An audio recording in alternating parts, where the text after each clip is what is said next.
শুরু হলো পবিত্র মাহে রমজান। মসজিদে মসজিদে তারাবির জামাত অনুষ্ঠিত। সংযম সাধনায় আহ্বান ধর্ম উপদেষ্টার। বাংলাদেশের আকাশে পবিত্র রমজান মাসের চাঁদ দেখা গেছে। 2025 খ্রিস্টাব্দ রোববার থেকে 1446 হিজরি সালের পবিত্র রমজান মাস গণনা শুরু হবে। বেড়েছে রোজা কেন্দ্রিক পণ্যের বেচা কেনা। শসা, বেগুন ও লেবুর বাজার চড়া, দাম সহনীয় রাখতে সচেষ্ট সরকার, দাবি প্রেস সচিবের। নতুন দল ঘোষিত সেকেন্ড রিপাবলিক গণতান্ত্রিক পথে উত্তরণকে দীর্ঘায়িত করবে বলেন সালাউদ্দিন। রাজনৈতিক দর্শন দেখছেন না রিজভী। চলতি মাসে জমা হতে পারে শেখ হাসিনার মামলার তদন্ত প্রতিবেদন। 1.5 মাসের মধ্যে বিচার কাজ শুরুর আশা চিফ প্রসিকিউটরের। দেশে বাড়ছে খুন, ডাকাতি সহ নানা অপরাধ। অল আউট অ্যাকশনে ডিবি, জড়িত কাউকেই ছাড় না দেওয়ার হুঁশিয়ারি স্বরাষ্ট্র উপদেষ্টার। এবং আইন শৃঙ্খলার উন্নয়নে দ্রুত ব্যবস্থা নেওয়ার আহ্বান বিশিষ্টজনদের। ভোটের আগে সংস্কার ও রাজনৈতিক দলে পরিচ্ছন্নতার তাগিদ।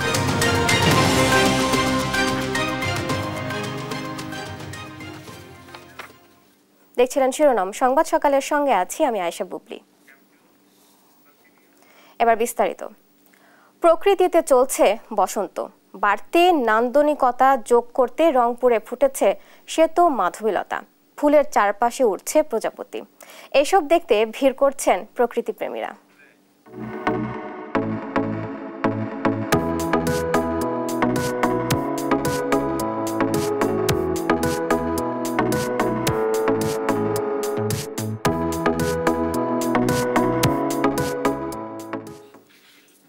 এ নিয়ে একটি প্রতিবেদন থাকছে সংবাদের পরবর্তী অংশে।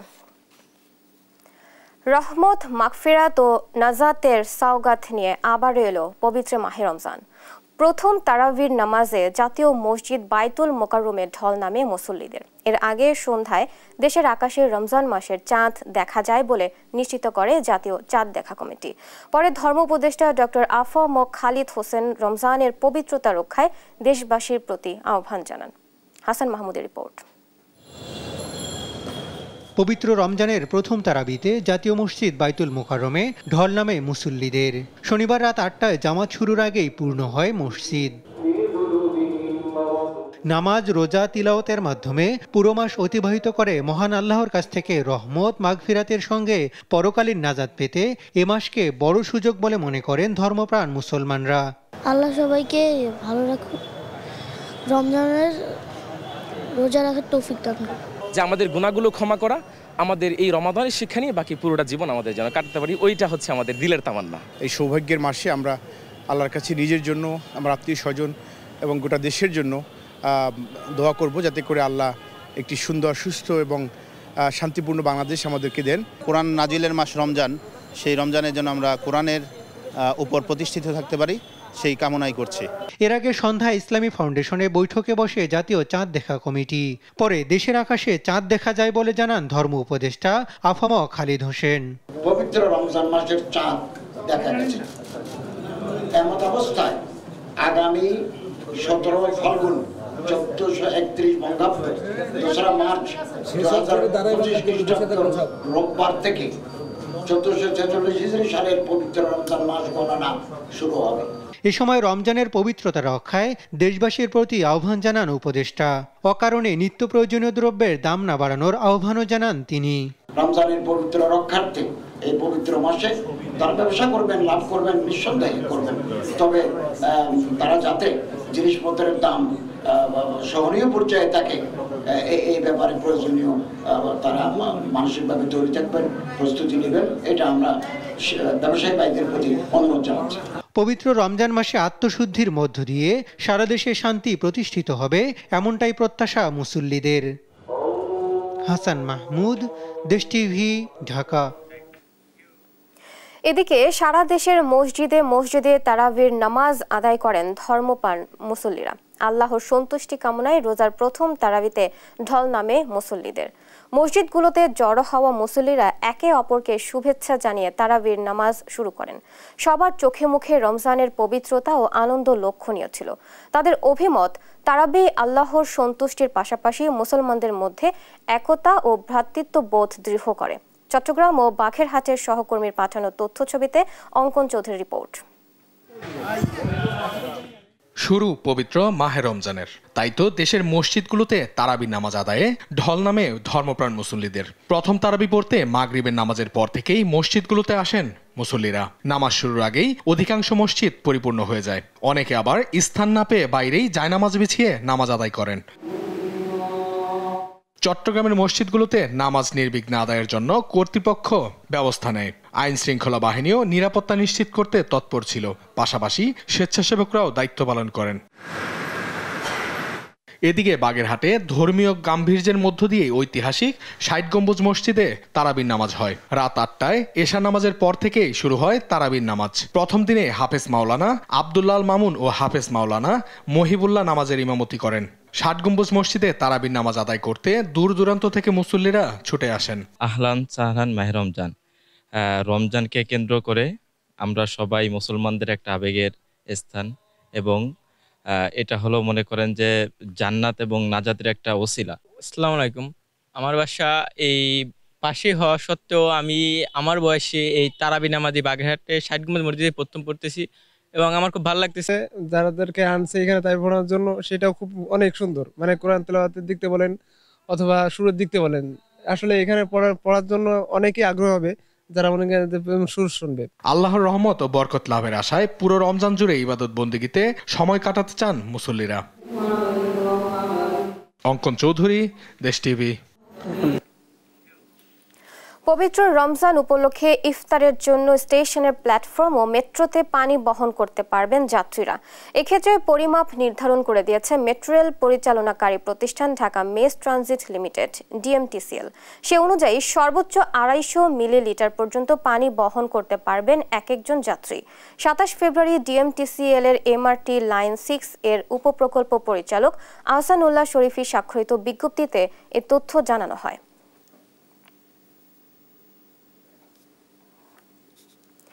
রমজান ঘিরে নিত্যপণ্যের বাজারে বেড়েছে বেচাকেনা। সুযোগ কাজে লাগিয়ে খেজুর, শসা, বেগুন ও লেবুর দাম বাড়িয়ে দিয়েছেন অসাধু ব্যবসায়ীরা। সংকট দেখা দিয়েছে ভোজ্য তেলের। সহকর্মীদের পাঠানো তথ্য ছবিতে সালমা জাহানের ডেস্ক রিপোর্ট। আগামীকাল শুরু মাহে রমজান, তাই রমজান কেন্দ্রিক নিত্যপণ্যের বেচাকেনায় সরগরম বাজার। রাজশাহীর বাজার ঘুরে দেখা যায় বেড়েছে খেজুর ও ছোলার দাম। খেজুর ধরন ভেদে বিক্রি হচ্ছে ৫০০ থেকে ৩০০০ টাকায়, আর ছোলা কেজিতে বিক্রি হচ্ছে ১২০ টাকায়। সংকট রয়েছে বোতলজাত ভোজ্য তেলের। সরবরাহ না থাকার অজুহাতে খোলা তেল বিক্রি হচ্ছে চড়া দামে, যা প্রতি লিটার বিক্রি হচ্ছে ১৯০ টাকায়। বর্তমান মার্কেটে যে খেজুর আমদানি হয়েছে সে তুলনায় খেজুরের দাম বেশি। এটা মরিয়ম, এটা আমরা ১১০০ টাকা কেজি বেচছি। কত কেজি এটা? কম দামের খেজুর, এগুলো ৩৫০ টাকা। গত রমজান থেকে এবারে একটু বেশি মনে হচ্ছে আমার কাছে। আর একটু কম হলে পরে হয়তো সাধারণ যারা আমরা ক্রেতা আছি তাদের জন্য ভালো হয়। ময়মনসিংহের বাজারে এলাচে ২০০০ টাকা বেড়ে কেজি বিক্রি হচ্ছে ৫৩০০ টাকায়। পাশাপাশি কেজি প্রতি ১০ টাকা বেড়ে পেঁয়াজ বিক্রি হচ্ছে ৫০ টাকায়, রসুন ২৪০ ও আদা ২১০ টাকায়। বেশি দাম বাড়ছে এলাচের দাম। গত ১.৫ মাসের মধ্যে এলাচের দাম মেবি ২০০০ টাকা কেজিতে বাড়ছে। রসুনের দামটা একটু বাড়ছে, আর আদা দামটা কিছু দাম বাড়ছে। বরিশালে রমজানকে কেন্দ্র করে বেড়েছে নিত্যপণ্যের দাম। এছাড়া ভোজ্য তেলের সংকট রয়েছে পুরো বাজারে। এতে চরম বিপাকে পড়েছেন ক্রেতারা। রোজা আইলে দাম অবশ্যই বাড়ে সবকিছুরই। গত সপ্তাহে যা ছিল তার চেয়ে প্রত্যেকটা ইসের দাম বেশি, সেক্ষেত্রে মনিটরিং থাকলে আমাদের জন্য সুবিধা হতো। কুষ্টিয়ায় ছোলার দাম স্বাভাবিক থাকলেও বেড়েছে বেগুন, শসা ও লেবুর দাম। বেগুন কেজি প্রতি বিক্রি হচ্ছে ৮০ টাকায়, শসা ৭০ টাকা, আর লেবুর দাম হালিতে ৪০ টাকা বেড়ে বিক্রি হচ্ছে ৮০ টাকায়। রমজান উপলক্ষে ২-৩ জিনিসের দাম কাঁচামাল বাড়ছে হালকা। এর দাম বাড়ছে শসা, লেবু আর বেগুন। প্রত্যেকটা জিনিসের দাম যদি ১ টাকা করে হয়, ১০টা জিনিস করে ১০ টাকা, সেটাই আমাদের উপর বার্ডেন হয়ে যায়। রমজানে পণ্যের দাম ক্রেতাদের নাগালে রাখতে নিয়মিত মনিটরিং অব্যাহত থাকবে বলে জানান এই কর্মকর্তা। রমজানের প্রতিদিন সকাল বিকাল কয়েকটি টিম মিলে বাজার মনিটরিং করব। এই মুহূর্তে বাজার স্থিতিশীল আছে এবং স্বাভাবিক আছে। আমরা আশা করি এই পুরো রমজান জুড়ে বাজার স্থিতিশীল স্বাভাবিক থাকবে। বাজার মনিটরিং বাড়ানোর দাবি সাধারণের। সালমা জাহান, নিউজ ডেস্ক, দেশ টিভি। অন্তর্বর্তী সরকারকে চলতি মাসেই নির্বাচনের রোড ম্যাপ দেওয়ার আহ্বান জানিয়েছেন বিএনপির স্থায়ী কমিটির সদস্য সালাউদ্দিন আহমেদ। তিনি নতুন রাজনৈতিক দলের সেকেন্ড রিপাবলিক নিয়েও প্রশ্ন তোলেন। এদিকে ছাত্রদের নতুন দলে কোনো রাজনৈতিক দর্শন দেখা যাচ্ছে না বলে মন্তব্য রুহুল কবির রিজভীর। শনিবার এক অনুষ্ঠানে এসব কথা বলেন তারা। সাবরিনা মজুমদারের রিপোর্ট। শনিবার দুপুরে রাজধানীর কাকরাইলে আইডিইবিতে গণতন্ত্র পুনরুদ্ধার সংগ্রামে দেশনেত্রী বেগম খালেদা জিয়া এবং তারেক রহমানের ত্যাগ ও নেতৃত্ব বিষয়ক আলোচনা সভার আয়োজন করে ন্যাশনালিস্ট রিসার্চ ফাউন্ডেশন। এ সময় নন্দিত নেত্রী খালেদা জিয়া বইয়ের মোড়ক উন্মোচন করা হয়। অনুষ্ঠানে দেশ ও জনগণের বিরুদ্ধে যে ষড়যন্ত্র চলছে তা রুখতে সকলকে একসঙ্গে কাজ করার তাগিদ দেন বক্তারা। আমাদের মাসের পর মাস, বছরের পর বছর এইভাবে ডিবিতে নিয়ে যে রিমান্ডে নিয়ে আমাদের উপর এমন কোন অত্যাচার নাই যা করা হয় নাই, কিন্তু কর্মসূচি প্রত্যাহার তো পরের কথা। এ সময় বিএনপির স্থায়ী কমিটির সদস্য সালাউদ্দিন আহমেদ বলেন, যারা গণপরিষদ সেকেন্ড রিপাবলিক ইস্যু সামনে আনছে এবং স্থানীয় সরকার নির্বাচনকে অগ্রাধিকার দিচ্ছে, তারা মূলত গণতান্ত্রিক পথে উত্তরণকে দীর্ঘায়িত করতে চাইছে। চলতি মাসেই জাতীয় নির্বাচনের রোডম্যাপ ঘোষণা করা না হলে গণতান্ত্রিক শক্তিগুলো বসে করণীয় ঠিক করবে বলে জানান তিনি। নতুন সংবিধানের জন্য আপনারা কথা বলছেন, নতুন সংবিধান যেটা হবে সেটা সংশোধনের মাধ্যমে ব্যাপক সংশোধনের প্রস্তাব আপনারাও তো দিয়েছেন সংস্কার কমিশনে, আমরাও দিয়েছি। নতুন রাজনৈতিক সম্পর্কে বিএনপির সিনিয়র যুগ্ম মহাসচিব রুহুল কবির রিজভী বলেন, তাদের মাঝে কোনো রাজনৈতিক দর্শন দেখা দিচ্ছে না। যে একটা রাজনৈতিক দর্শন দিয়েছে, আজকে অনেকে রাজনৈতিক দল করছেন, সমস্ত কিছু করছেন। আমি কালকে নতুন যারা দল করেছেন তাদের ওখানে উপস্থিত ছিলাম, অনেক ভালো ভালো কথা তারা বলেছে রাষ্ট্র সম্পর্কে, এ সম্পর্কে, কিন্তু একটা পলিটিক্যাল ফিলোসফি কিন্তু আমি পাইনি। রিজভী আরও বলেন, যদি আওয়ামী লীগ নির্বাচনে অংশগ্রহণ করে তবে সেটি হবে রাজনৈতিক কৌশলের ব্যর্থতা। সাবরিনা মজুমদার, দেশ টিভি, ঢাকা। মার্চের মধ্যে শেখ হাসিনা সহ প্রধান কয়েকজন আসামির মামলার তদন্ত প্রতিবেদন হাতে পাওয়ার আশা জানিয়েছেন চিফ প্রসিকিউটর তাজুল ইসলাম। জানান, প্রতিবেদন পেলে 1.5 মাসের মাথায় বিচার কাজ শুরু করা সম্ভব হবে। শনিবার দুপুরে সিলেট প্রাইমারি টিচার্স ট্রেনিং ইনস্টিটিউটে দেশের পরিবর্তিত পরিপ্রেক্ষিতে মানবাধিকার ও পরিবেশের গুরুত্ব সহ আইন প্রয়োগ বিষয়ক কর্মশালা শেষে সাংবাদিকদের এসব কথা বলেন তিনি। তাজুল ইসলাম আরও বলেন, মামলায় আন্তর্জাতিক মানদণ্ড বজায় রেখে ন্যায় বিচার নিশ্চিত করা হবে। শেখ হাসিনাকে দেশে ফিরিয়ে আনতে আইনি পদক্ষেপ অব্যাহত আছে বলেও জানান তিনি। শেখ হাসিনা সহ প্রধান কয়েকটা মামলার তদন্তের রিপোর্ট এই মাসে অর্থাৎ মার্চ মাসের মধ্যেই আমরা পাবো বলে আশা করছি, এবং যদি আনুষ্ঠানিকভাবে এই তদন্ত রিপোর্ট আমরা পেয়ে যাই তাহলে আমরা তারপরে 1 মাস বা 1.5 মাসের মধ্যে আনুষ্ঠানিক বিচারের যে প্রক্রিয়া সেটা শুরু হয়ে যাবে, এবং সেক্ষেত্রে শুরু হয়ে গেলে তারপর বলা যাবে যে কতদিন লাগবে। কারণ এই বিচারিক যে ডকুমেন্টসগুলো আছে, ডিজিটাল এভিডেন্স আছে, লাইভ এভিডেন্স আছে, ডকুমেন্টারি এভিডেন্স আছে, এবং 2 পক্ষের সাক্ষীর ব্যাপার আছে, সেগুলো আদালত নির্ধারণ করবেন যে কতদিন সময় সেখানে তারা নেবেন। আইন শৃঙ্খলা রক্ষায় কাউকে ছাড় দেয়া হবে না বলে হুঁশিয়ারি দিয়েছেন স্বরাষ্ট্র উপদেষ্টা জাহাঙ্গীর আলম চৌধুরী। এর আগে বাংলাদেশ মিয়ানমার সীমান্ত সুরক্ষায় উখিয়া ব্যাটালিয়ন 64 বিজিবি উদ্বোধন করেন তিনি। আর সীমান্ত হত্যা নিয়ে বিজিবি মহাপরিচালক জানান, ভারত বাংলাদেশিদের হত্যা করলে কঠোর হবে বিজিবি। সহকর্মী আব্দুল রহমানকে সঙ্গে নিয়ে কক্সবাজার থেকে তাইফুর রহমান তুহিনের প্রতিবেদন।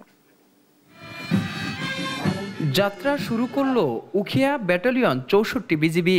কক্সবাজার ব্যাটালিয়ন 34 বিজিবির প্রশিক্ষণ মাঠে পতাকা উত্তোলনের মধ্য দিয়ে নতুন ব্যাটালিয়নের উদ্বোধন করেন স্বরাষ্ট্র উপদেষ্টা জাহাঙ্গীর আলম চৌধুরী। এ সময় ঢাকার স্টেশন সদর দপ্তর ও গার্ড পুলিশ ব্যাটালিয়ন এবং গাজীপুর ডগ স্কোয়াড K9 ইউনিটের উদ্বোধন করা হয়।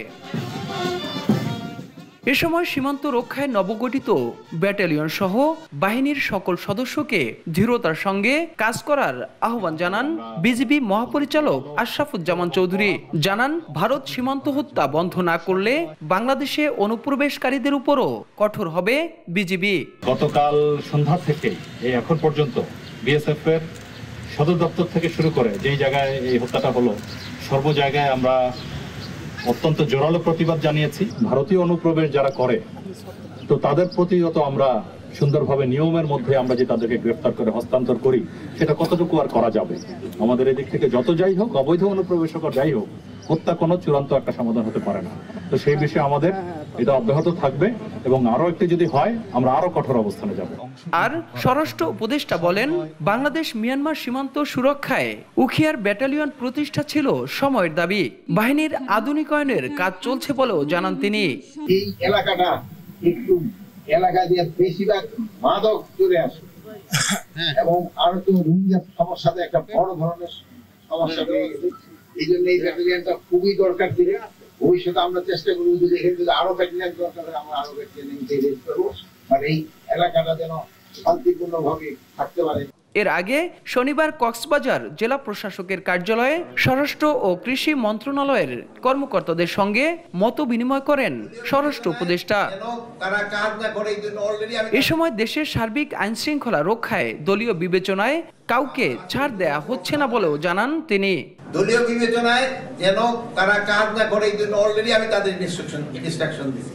এখানে এখনকার যে পরিবেশ, এই পরিবেশে কিন্তু তাকে কাজ করতে সবচেয়ে সুবিধা। কিন্তু তার ক্ষেত্রে কিছু কিছু লোক আছে তারা এখনই ভবিষ্যতে কে আসবে তাদের তেল দেওয়া শুরু করছে।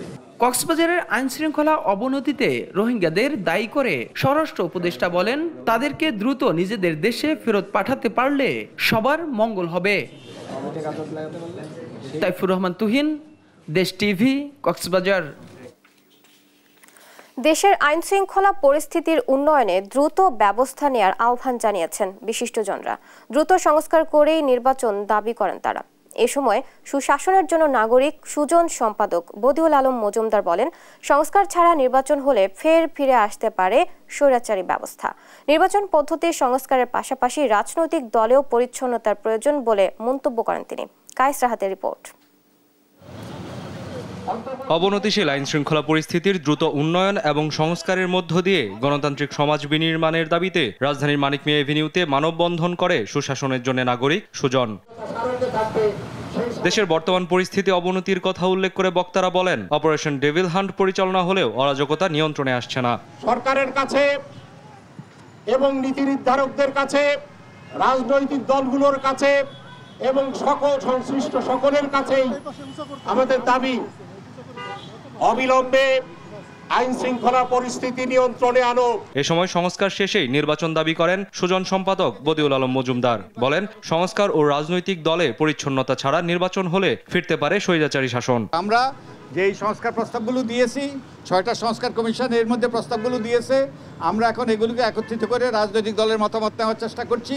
তো আমরা মনে করি যে এই সংস্কারগুলো দ্রুততার সাথে হওয়া দরকার, যাতে দ্রুততার সাথে একটা নির্বাচন হতে পারে। এবং আমরা যদি সংস্কার ছাড়া নির্বাচন হয় তাহলে আবারও পুনরায় সেই স্বৈরাচারেরই পুনরুত্থান করতে পারে। সুজন কোনো নিবন্ধিত সংগঠন নয়, সুজন কোনো বিদেশি সাহায্য নিতে পারে না এবং আমরা সুজন পরিচালিত হয় ব্যক্তিদের সহায়তা। দেশের রাজনৈতিক পরিবেশ শক্তিশালী করতে যুক্তরাষ্ট্রের দেয়া $29.9 মিলিয়ন সহায়তা প্রসঙ্গে তিনি বলেন, সুজন কোনো বিদেশি সাহায্য নেয় না। কিভাবে?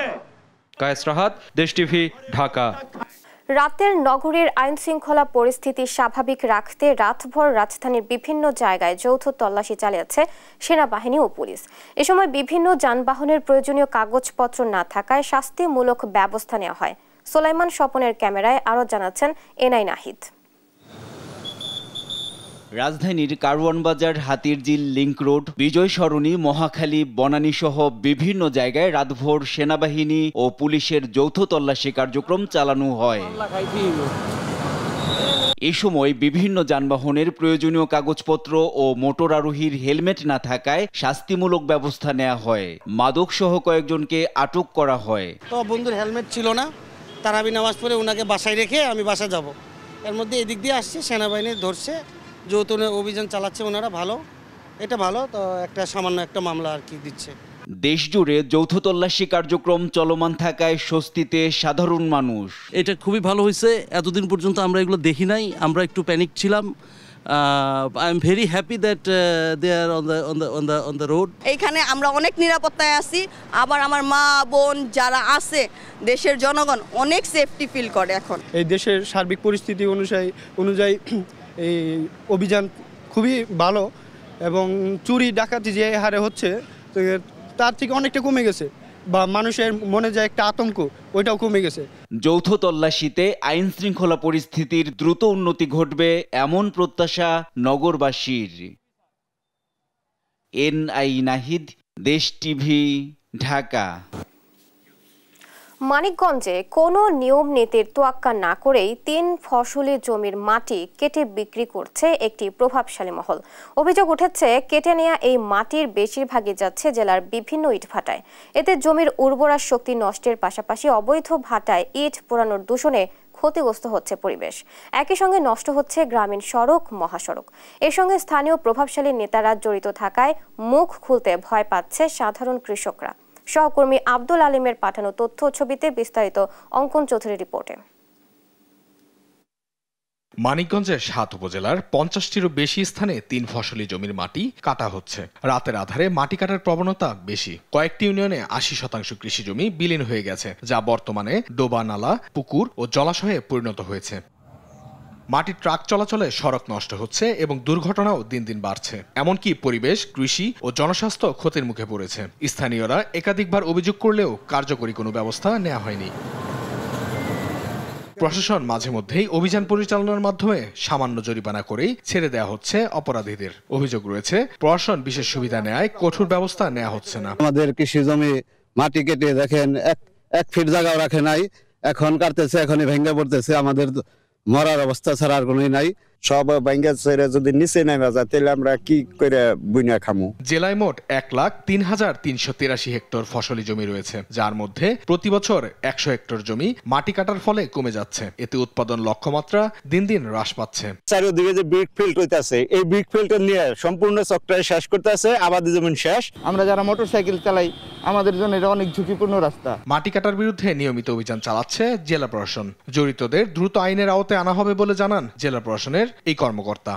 বালু এবং মাটি কাটার বিরুদ্ধে জেলা প্রশাসন কঠোর অবস্থানে আছে এবং আমরা নিয়মিত অভিযান মোবাইল কোর্ট পরিচালনা করছি। তারপরেও কিছু জায়গায় আমরা অভিযোগ পাচ্ছি, অভিযোগ পেলে আমরা প্রয়োজনীয় ব্যবস্থা নিই। কৃষি জমি রক্ষায় দ্রুত কার্যকরী পদক্ষেপ দেখতে চান এলাকাবাসী। নিউজ ডেস্ক, দেশ টিভি। প্রকৃতিতে চলছে বসন্ত। বাড়তি নান্দনিকতা যোগ করতে রংপুরে ফুটেছে মাধবীলতা। পাপড়ি মিলে ছড়াচ্ছে সুবাস। ফুলের চারপাশে উঠছে প্রজাপতি। দুর্লভ এই মাধবীলতাকে পরম যত্নে আগলে রেখেছেন কবি, লেখক, ফুলপ্রেমী রানা মাসুদ। রংপুরের ইতিহাসে প্রথম শ্বেত শুভ্র এই ফুল দেখতে ভিড় করেছেন ফুলপ্রেমীরা। আরও জানাচ্ছেন সহকর্মী রফিকুল ইসলাম।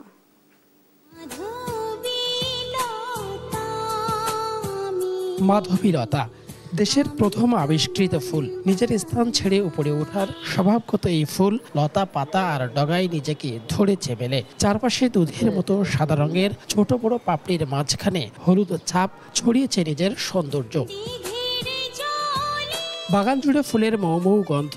ফুলেদের গায়ে প্রতিনিয়ত ছোটাছুটি করে মৌমাছি, প্রজাপতি সহ প্রকৃতি বন্ধুরা। সুবাসিত ফুল বাগানে গান গায়ে পাখালিও। নিজ বাড়িতে এই ফুলের প্রথম আগমন তাই আনন্দ বাড়িয়েছে বহু গুণে। বছর 2 আগে, 2.5 আগে আমি গাছের চারাটা মানিকগঞ্জ থেকে সংগ্রহ করি। এরপর থেকেই ওটাকে যত্ন আত্তি করে নিয়ে এটা বিশেষভাবে সবসময় দেখভাল করতাম। তো আশায় ছিলাম কবে ফুল ফুটবে, তো এবার ফুল এসেছে। নানা ফুলের সুভাষিত ফুলপ্রেমী রানা মাসুদ দম্পতির এই ছাদ বাগান। অ্যাগ্লোমিয়া, অ্যারোনিয়া, লাগি বাম্বু, লাল জবা, লাল সাদা গোলাপ সহ হারিয়ে যাওয়া প্রায় সব দুর্লভ ফুলের সঙ্গে আছে মাধবীলতাও। নিজের শিশু সন্তানের মতো পরম যত্নে আগলে রাখার গল্প শোনান এই দম্পতি। বলেন, মধুমঞ্জুরি যেন মাধবীলতা না হয় সেই বিষয়ে সচেতনতা প্রয়োজন। মাধবীলতা নামে যেটা আমরা বলি সেটা হচ্ছে মধুমঞ্জুরিকে অথবা মালতীলতাকে। তো এই যে একটা ভুল পরিচিতি চলে আসে, তখন আমি ভাবলাম যেভাবে হোক আমাকে একটা মাধবীলতা চারা সংগ্রহ করতে হবে এবং গাছটা নিজের বাসায় করতে হবে। এই যে মাধবীলতা, এইটা নিয়ে আমি চাচ্ছি হয়তো আগামীতে ভালো হলে আমরা একটা মাধবী বরণ উৎসব করব। কারণ মাধবীলতার সাথে আমি মানুষকে পরিচিত করে দিতে চাই যে এইটাই অরিজিনাল মাধবীলতা, এটাই একটি মূল একটা। আর আনন্দ তো আছেই, ফুলের তো যত ফুল হয় তত আনন্দ। গাছ তো আসলে সন্তানের মতোই। কেউ আমার গাছের একটা অযাচিতভাবে পাতা বা ফুল ছিললেই আমার ভীষণ কষ্ট না, শুধু রাগ চেপে যায়। এবং মজার বিষয় হলো আমি আমার ছেলেদেরকে ছোটোবেলা থেকে শিখিয়েছি একটা গাছের পাতা ছিঁড়লে ততটাই কষ্ট লাগবে যতটা তোমার হাতের আঙ্গুলটা ভেঙে দিলে লাগবে। রংপুরের ইতিহাসে প্রথম শ্বেতশুভ্র এই ফুল ফুটেছে, তাই ফুল প্রেমীরা আসছেন এই ফুলের সুবাস নিতে। প্রথম রংপুরে শুনলাম যে মাধবী ফুল ফুটছে, এটা দেখে আমার আগ্রহটা আরও বেশি বেড়ে গেছে। তো সেই আগ্রহ থেকে আমি আবার এই মাসুদ ভাইয়ের বাসায় আসলাম যে দেখার জন্য, বাগানের শুনলাম যে অনেক ভ্যারাইটিস আছে, সেটা দেখার জন্য। খুব অল্প দিনেই ফোটে এই ফুল, ঝড়েও যায় দ্রুত। কবির ভাষায় মাধবী হঠাৎ কোথা হতে এলো ফাগুন দিনের স্রোতে, এসে সেই বলে যাই যাই। রফিকুল ইসলাম, দেশ টিভি, রংপুর।